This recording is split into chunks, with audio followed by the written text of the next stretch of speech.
Hey there, I'm Dr. Christy Gibson. This is my series, Hot Takes on Cool Topics, and today I want to talk about refugees. So this is something I know a fair bit about. I created a residency program in health equity. A lot of my residents trained in refugee health. I did a diploma of tropical medicine out of London, England, and since 2017, I've been working at the Calgary Refugee Health Clinic, both as a family doctor and as a trauma therapist. So I have some experience with their social, psychological, and physical health issues. So when a lot of folks are making statements and claims about immigrants and refugees, I have some knowledge to share.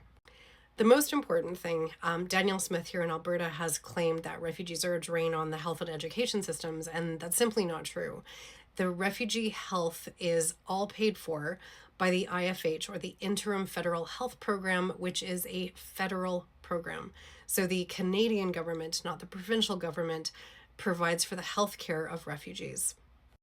And when she's saying that they should pay for their own education for their kids, I mean, it makes no sense. For one thing, refugee kids contribute a ton once they've graduated. They tend to be incredibly hardworking and study really hard because their parents have sacrificed so much to get them to the country. And it just doesn't make sense that you would want the parents to work, yet like their other alternative is to homeschool their kids. So if their kids are not able to go to school, how are their parents able to work? It just doesn't make any sense. And most of the refugees that do come with families, and it tends to be fairly large families. So keeping the kids of like 5 kids or 8 kids out of school and having the parents look after them would be a disaster for everybody. And then she makes this disingenuous statement like, oh, they should pay for it themselves. Refugees come with nothing, literally nothing. Most of them have been living in a refugee camp for years. They come with the clothes on their back. I mean, by definition, they're escaping war and trauma and strife and oppression. These are not people who come with a lot of money. This isn't just about provincial or federal politics. For most countries that have signed the UN Declaration on Human Rights, it is a right to declare asylum in another country and state your claim as a refugee. And the only way to get a refugee claim accepted is if you're actually in danger. So most folks are escaping war. We had a surge from Syria, from Afghanistan, the Rohingya, the Eritrea and Ethiopia. Certainly that's an ongoing conflict. The people that I see at the refugee clinic are escaping grave danger and potential loss of life. There have been historically 2 pathways to become a refugee in Canada. One was to be sponsored by the federal government to come here, and then the cities kind of hash it out as to who is taking which plane load of folks.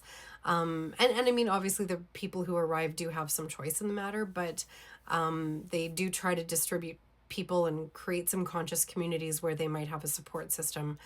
And then the other way is privately sponsored. So that's generally through a family or a church group that is supposed to meet all the needs financially, housing of the refugees that they accept for at least the first year that they're here.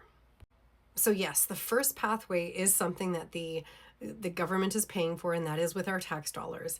And when you look at the statistics, 80% of these refugees will find gainful employment, and they will pay far more in taxes than they have ever received from the government.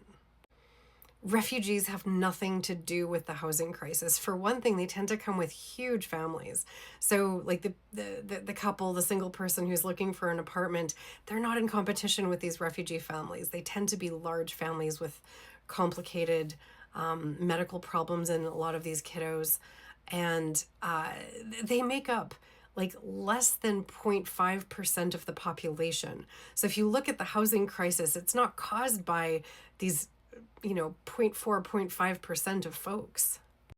One of the strangest decisions that the federal government made was to pause the privately sponsored option.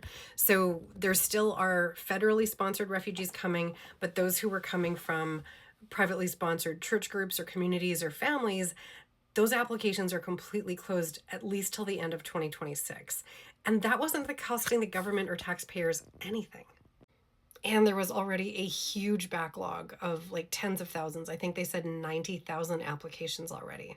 So this is going to just delay family reunification and communities that are trying to bring folks that they will help integrate. Refugees are not coming to Canada for a free ride. They're coming to escape danger. And it is our moral and ethical obligation to help them, but it's also a constitutional and UN declaration obligation to help them. They're not causing the housing crisis, the education crisis, the food crisis that is manufactured systemic issues brought on by capitalism and unregulated policy. Don't let the racism and the xenophobia win. Refugees are contributing to our society. They're adding needed diversity, and they are a part of us being humanitarian nation. So there's a difference between an immigrant and a refugee. A refugee is somebody claiming asylum because of that danger, and an immigrant is somebody who's arriving from another country in general. So this was a video very specific to refugees. It's what I know about, and they are currently being scapegoated for something that they are not responsible for. Don't believe the hype.